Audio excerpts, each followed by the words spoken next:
Doctor Panjabrao Deshmukh कृषी विद्यापीठासाठी जमिनी देऊन 50 वर्ष नोकरीची प्रतीक्षा करणाऱ्या प्रकल्पग्रस्तांच्या तोंडाला पानं पुसली जात आहे।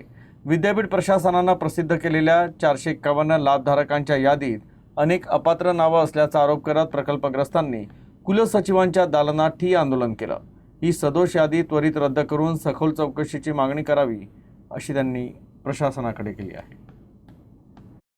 डॉक्टर पंजाबराव देशमुख कृषी विद्यापीठासाठी तब्बल 942 कुटुंबांनी आपल्या जमिनी दिल्या आहेत। या प्रकल्पग्रस्तांना न्याय मिळावा यासाठी सर्वोच्च न्यायालय आणि उच्च न्यायालयाच्या आदेशानुसार विशेष भरती प्रक्रिया राबविण्यात येत आहे।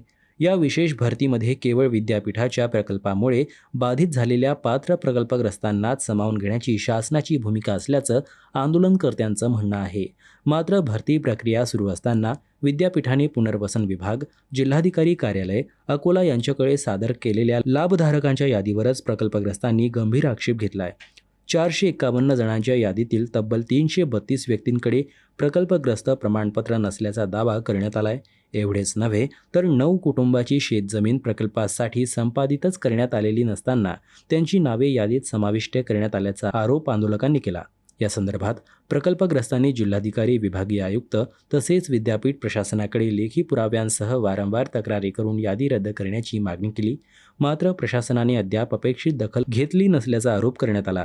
डॉक्टर पंजाबराव कुलसचिव आहेत यांनी हे 451 लोकांची कर्मचाऱ्याची यादी दिली की आमच्या कुटुंबातून आधीच लाभ घेतलेले आहे। यांच्या नावे कोणतेही प्रकल्पग्रस्त प्रमाणपत्र नाही आहे। तसेच याने हायकोर्टात रिट पिटिशन 2333 मध्ये प्रतिज्ञापत्र सादर केलं की 451 कर्मचाऱ्यांच्या नॉमिनीजला आम्ही नोकऱ्या दिल्या। कोणाला नोकऱ्या दिल्या? आम्हीच त्या घरातून कुटुंबातून आमच्याच नावे दाखले असल्यावर तुम्ही आमच्या पूर्वजाचे नाव कसं काय देत आहे? हे शासनाची दिशाभूल करून राहिले, हे उच्च न्यायालयाची दिशाभूल करून राहिले। आज आमच्याकडे प्रमाणपत्र असताना सुद्धा आम्ही या पदवर्तीच्या बाहेर आहोत। याच यादीमधील काही आमचेच भाऊ बांधव आहे ज्यांच्या यादीत नाव असल्यावरही त्यांना नोकरी देण्यात आली, मग आम्हाला का नाही?